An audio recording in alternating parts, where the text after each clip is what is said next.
mengenai pemilihan P3K seperti yang saya telah umumkan sebelumnya saat saya bertemu sama berbagai macam asosiasi guru honorer, baik di lapangan maupun juga di Jakarta. Saya bertemu dengan mereka, banyak sesi-sesi yang sangat emosional, banyak peluk-pelukan karena luar biasa perjuangan mereka dan tantangan yang mereka hadapi. Saya berkomitmen, dulu kan kita berkomitmen untuk berjuang untuk afirmasi, dan alhamdulillah 2 kali kita berhasil memperjuangkan afirmasi bagi guru honorer. Kami tentunya akan memperjuangkan bahwa guru-guru yang lolos seleksi tetapi mereka tidak dapat formasi, itu kita akan upayakan sebaik mungkin dan perjuangkan untuk bisa memastikan bahwa formasi mereka untuk tahun depan, ini kan rondenya formasi tiap tahun, itu sudah sangat jelas gitu. Jadi waktu pertanyaan kapan, ya tahun depan. Selalu formasi itu hanya sekali setahun didapatkan. Kita nggak hanya mendapatkan sekitar 50% dari target kita untuk formasi, ya sisanya 50%-nya kami harap akan bisa dicapai tahun depan. Tapi tentunya tantangannya bukan ada di kami Bapak Ibu, tantangannya ada di kepala daerah ya. Pagu dari DAU itu sudah dipagu untuk gaji guru P3K. Jadi tidak boleh digunakan untuk hal lain. Di DAU-nya sudah dipagu. Jadi mau tidak mau formasi itu harus keluar karena uang itu tidak bisa digunakan untuk hal lain. Itulah komitmen kita kepada para guru honorer untuk karena dari Kemenkyu sudah dipagu. Gitu. Ya, sudah dipagu memang. Di earmark. Earmark itu kan khusus ya.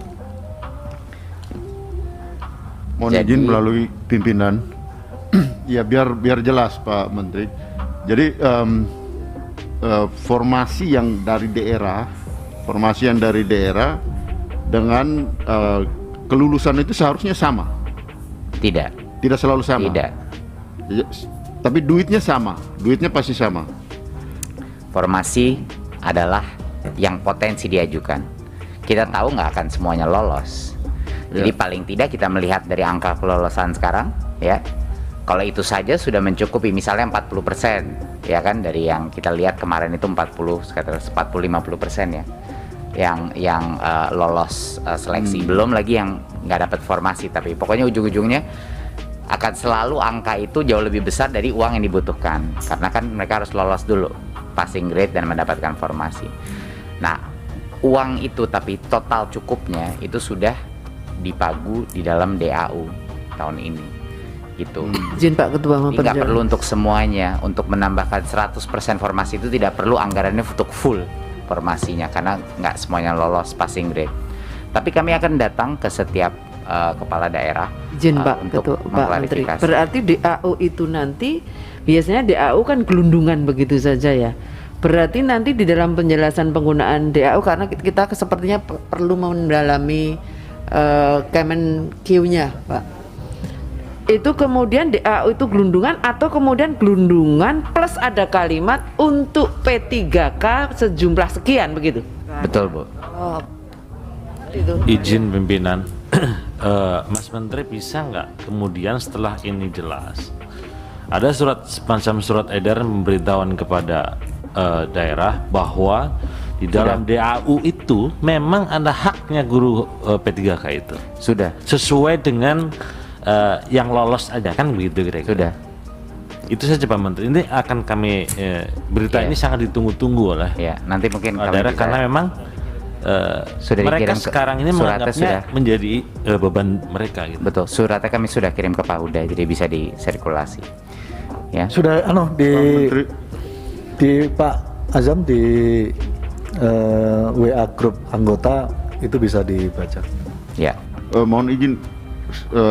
Jadi untuk mereka yang lulus tapi belum dapat formasi harus tunggu formasi. Harus tunggu tahun depan. Iya. Karena tidak diajukan tahun ini oleh daerah. Karena tidak diajukan oleh daerahnya. Betul. Oke, I see. Jadi, nah itu harus clear itu sehingga jangan semua dilemparkan ke sini. Betul. Itu poin. Kita ingin semuanya kan formasi keluar biar berapapun persen yang lulus langsung dapat formasinya. Kalau formasinya kemarin 100%, semua yang lolos passing grade pasti dapat formasi gitu. Jadi itu sebenarnya alasannya. Untuk tahun depan formasinya sekarang sudah muncul atau masih menunggu dari kabupaten kota Lagi diselesaikan ini dan provinsi? Baru diselesaikan. Artinya masih ada ruang untuk pengajuan dari Iya, kabupaten ini kita kota terus provinsi. dorong. Jadi tolong semua Oke. Komisi 10 tolong bantu di Baik, sini. baik. Ya, Terima ini yang kasih. paling Izin, Pak krusial Uda. ini tolong dibantu. Yang Baik, untuk ini kan perlu tegas karena kita kan ada di media nih hari ini. Kita streaming, ya kan ini didengar oleh orang banyak. Maka apakah pada tahun depan mekanismenya akan sama? Diusulkan oleh kabupaten kota seperti mekanisme lalu dengan sistem yang sama, atau Kemendikbud sendiri? Kalau kemarin kan ada banyak kementerian terkait nih, atau ini hanya perintah dari Kemendikbud sendiri kepada kabupaten kota dan provinsi? nggak Bu, seluruh proses selalu ada Panselnas. Kita bagian dari Nah, Panselnas. berarti masih seperti dulu kan? Tapi kan tahun ini kita harus formasi untuk tahun depan harus Minta lagi. dicari tahun ini, ya kan? Nah, makanya ini sekarang lagi dalam prosesnya. Iya, kita lagi ngedorong, tolong, ayo isi formasi. Toh yang lolos cuman berapa persen, jadi mungkin yang penting itu jangan mikirin formasi gitu. Formasi dipolin saja, nanti yang lulus langsung masuk gitu. Jadi itu sebenarnya yang mau kita. Cuman kan itu keinginan kita. betul. Tapi teman-teman kabupaten kota selalu takut pada konsekuensi ketika semua orang ini ternyata lulus, bebannya APBD-nya menjadi berat. Tapi kan itu tidak mungkin karena kita sudah melihat datanya, tidak mungkin karena sekarang udah ada bukti berapa persen yang akan lewat. Ya Bu, nanti bisa kita diskusikan lagi, tapi prinsip dasarnya tolong Bapak Ibu bantu keluarkan formasinya.